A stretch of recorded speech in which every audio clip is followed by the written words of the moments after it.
আজিজানে কেরামি, কিন্তু নবী সাল্লাল্লাহু আলাইহি ওয়াসাল্লামের যুগ চলে যাওয়ার পর, আজ থেকে 1400 বছর পর আমরা যখন চলে এসেছি, তো এই যুগে ক্যামেরা আসলো, মোবাইল আসলো, ভিডিও হতে শুরু হলো। আজিজানে কেরামি, এমন ভিডিও হতে হতে এক সময় মানুষ এই মোবাইলের মাধ্যমে গুনাহে লিপ্ত হয়ে যেত। মানুষ গুনাহ করে, এখনো করে, মোবাইলের কারণে গুনাহ করে না, ফিল্মগিরি হয় না, গান শুনে না, নাজায়েজ ও হারাম ভিডিও দেখে কি দেখে না? অবশ্যই দেখে। আজিজানে কেরামি, এক সময় এই মিডিয়ার মাধ্যমে, এই ভিডিওর মাধ্যমে, ক্যামেরার মাধ্যমে মুসলমান গুনাহের ভিডিও দেখতো, নাজায়েজ ভিডিও দেখতো। এমন সময় বাতিল ফিরকা যারা দেওবন্দি, আহলে হাদিস এবং কাদিয়ানি, যত রকমের বাতিল ফিরকা আছে, তারা এই ভিডিও করতে শুরু করে দিল। ভিডিও করতে করতে আমাদের সুন্নিয়াতের যুবকদের ঈমান আমল নষ্ট করে দিয়েছে।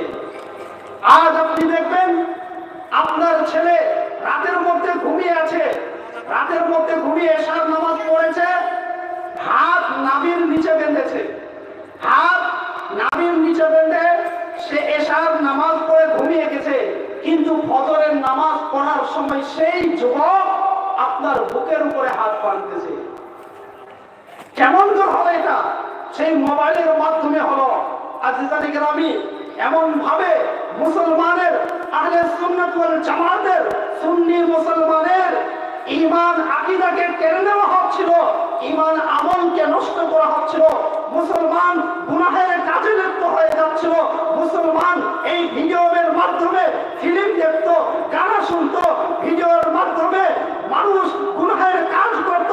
এমন সময় থাইল্যান্ড থেকে এক ব্যক্তি, রাইসুল মুহাক্কিকিন মাদনী মিয়া, যিনি কিছু সাথে থাকেন, তিনাকে জিজ্ঞেস করলেন, এ হুজুর, মানুষ গুনাহের কাছে লিপ্ত হয়ে যাচ্ছে, এই ভিডিওর কারণে মানুষের ঈমান আমল নষ্ট হয়ে যাচ্ছে, মানুষ সুন্নিয়তকে ছেড়ে অন্যদিকে চলে যাচ্ছে, মোবাইলের মাধ্যমে অন্যদের বক্তব্য শুনে মানুষ নিজের ঈমানকে বিক্রি করে দিতেছে। হুজুর, আপনি একটু বলুন, আমরাও যদি সুন্নি মুসলমান যদি ইসলামিক ভিডিও করি, তাহলে সেটা জায়েজ হবে কি হবে না? তো মাদনী মিয়া, রাইসুল মুহাক্কিকিন, তিনি গবেষণা করে কোরআন ও হাদিসের দলিল দিয়ে, তাফসীরের দলিল দিয়ে তিনি ইসলামিক ভিডিওকে জায়েজ প্রমাণ করে দিয়েছেন। তিনি বলে দিয়েছেন, কোন ব্যক্তি যদি ইসলামিক ভিডিও করে, তাহলে সেটা অবশ্যই জায়েজ হবে, জায়েজ হবে, জায়েজ হবে। সুবহানাল্লাহ!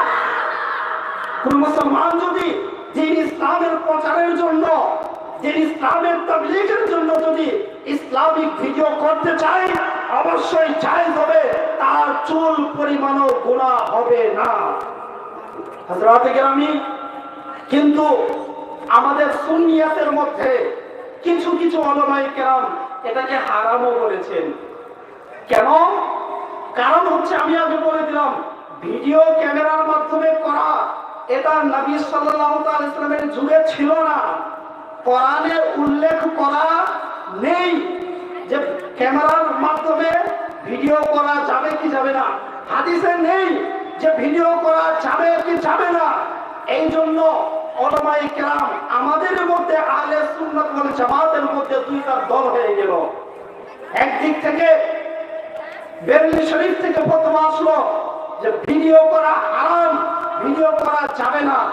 আর এদিকে আমাদের রাইসুল মুহাক্কিকিন মাদনী মিয়া আশরাফী আলী রাহমাতুল্লাহ রিজওয়ান, তিনি এটাকে প্রমাণ করে দিয়েছেন যে যেই ভিডিও মোবাইল এবং ক্যামেরার মাধ্যমে করা হয়, সেটার কোনোদিন হারাম হয় না, সেটা অবশ্যই বৈধ হয়। কোনো ব্যক্তি যদি ইসলামিক ভিডিও করে, তাহলে তার চুল পরিমাণও গুনাহ হবে না। অথচ আপনার ভিডিও করার কারণে, আপনার ভিডিও শেয়ার করার কারণে, আপনার ভিডিও অন্য ব্যক্তির কাছে পৌঁছানোর কারণে, আপনার ভিডিও শুনে যদি কোনো ব্যক্তি নামাজি হয়ে যায়, আপনার ভিডিও শুনে, ভিডিও দেখে, আপনার জালসা শুনে কোনো ব্যক্তি যদি হাজি হয়ে যায়, কোনো ব্যক্তি যদি গুনাহের কাজ ছেড়ে নেককার হয়ে যায়, তাহলে অবশ্যই আপনি নেকিও পাবেন। শুধু গুনাহ তো না, আপনি অথচ নেকি পাওয়ার আপনার চান্স আছে। আজিজানে কেরামি, কিন্তু হযরত আল্লামা মাওলানা